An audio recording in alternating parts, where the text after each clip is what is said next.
இந்த வீடியோவில் நம்ம எதை பற்றி பார்க்க போகிறோன்னா, ரேஷன் கார்டு வைத்திருப்பவர்களுக்கு பொங்கல் பரிசு தொகை வழங்குவது சம்பந்தமான ஆய்வுக்கூட்டம் குறித்து தற்போது செய்தி குறிப்பு ஒன்று விலகியுள்ளது. அதில் என்ன உள்ளது என்பதை பற்றி தான் இந்த வீடியோவில் நம்ம டீட்டெயிலாக பார்க்க போகிறோம்.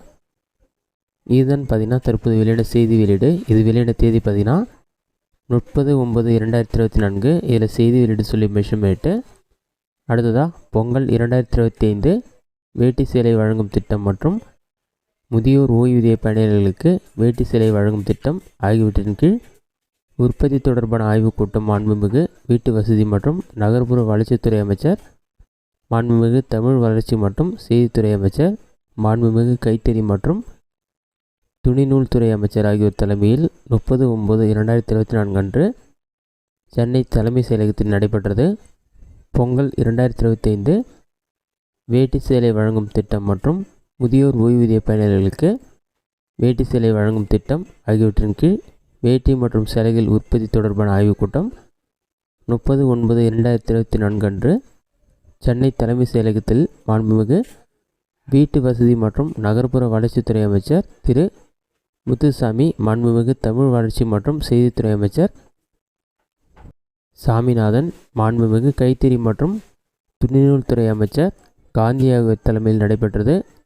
ஈரோடு, நாமக்கல், திருப்பூர் மற்றும் கோயம்புத்தூர் மாவட்டங்களைச் சேர்ந்த விசைத்தறி நெசவாளர் கூட்டுறவு சங்கங்களின் பிரதிநிதிகள் இக்கூட்டத்தில் கலந்து கொண்டனர்.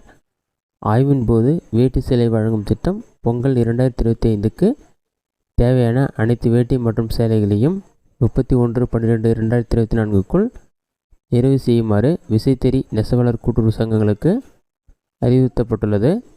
இந்த ஆய்வுக் கூட்டத்தில் கைத்தறி, கைத்திறன், துணி நூல் மற்றும் சுதார் துறை அரசு முதன்மை செயலாளர் தர்மேந்திர பிரதாப் யாதவ் அவர்கள், கைத்தறித்துறை இயக்குனர் சண்முக சுந்தரம் அவர்கள், வேளாண்மை இயக்குனர் தீபக் மற்றும் அரசு உயர் அலுவலர்கள் கலந்து கொண்டனர். இதனால் பார்த்திங்கன்னா பொங்கல் பண்டிகையை முன்னிட்டு கண்டிப்பாக குடும்ப அட்டைதாரர்களுக்கு வேட்டி மற்றும் சேலை வழங்கப்பட உள்ளது. இதேமாரியே இன்னும் ஒரு மாதத்திற்குள் பொங்கல் பரிசு பொருட்கள் என்னென்ன வழங்கப்படும் என்று அறிவிப்பு வெளியாகும் என்று எதிர்பார்க்கப்படுகிறது.